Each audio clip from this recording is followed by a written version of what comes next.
దశాబ్దాలుగా కాషాయ జెండాలను మోసిన వారు ఒకవైపు, అవసరం కోసం కాషాయ చొక్కాలు కుట్టించిన వారు మరోవైపు, ఖాకీ నిక్కర్లు ధరించి సిద్ధాంతాల మేరకు పార్టీలో పనిచేస్తూ వచ్చిన వారు ఒకవైపు, తెలుగుదేశం అధికారం కోల్పోవడంతో కమలం పార్టీని అవసరం మేరకు వాడుకుంటున్న వారు మరోవైపు. ఇప్పుడు తెలుగుదేశం పార్టీతో బీజేపీకి పొత్తు కుదరడంతో వలస పక్షులు ఉత్సాహపడుతున్నాయి. తెలుగుదేశం పార్టీతో పొత్తే ఇష్టం లేదు పాత కాపులకు. ఇప్పుడు వారు పుండు మీద కారంలా టికెట్లు కూడా అన్ని వలస పక్షులే తన్నుకుపోయేలా ఉన్నాయి. విశాఖ నుంచి హిందూపురం వరకు తెలుగుదేశం పార్టీతో పొత్తుతో బీజేపీ పోటీ చేసే నియోజకవర్గాల్లో వలస పక్షుల పేర్లు వినిపిస్తూ ఉన్నాయి.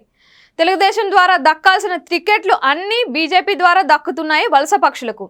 ఇలాంటి నేపథ్యంలో ఈ దృశ్యాలను చూడలేక పాత కాపులంతా వెళ్లి అధిష్టానానికి మొరపెట్టుకుంటున్నట్లుగా వార్తలు వస్తున్నాయి.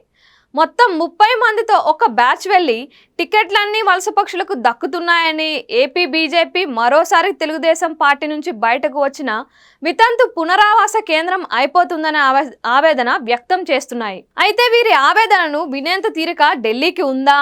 ఏపీ నుంచి 1-6 సీట్లు వస్తే వచ్చాయనే లెక్కలు కమలం పార్టీ అధిష్టానం వద్ద ఉన్నాయి తప్ప అంతకు మించిన వ్యూహాలు లేవని టీడీపీతో ఆ పార్టీ పొత్తుతో క్లారిటీ వచ్చింది.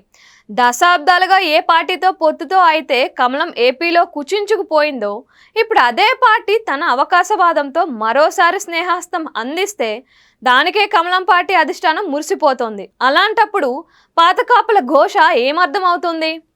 అంతేకాదు, పొత్తు చర్చల్లో భాగంగా చంద్రబాబు గట్టి కండిషన్లు పెట్టారంట. ఏపీ బీజేపీ నేతల్లో కొందరు వైఎస్ఆర్ కాంగ్రెస్ పార్టీ శ్రేయాభిలాషులు ఉన్నారని వారికి టికెట్లు ఇవ్వద్దంటూ గట్టిగా చెప్పారట.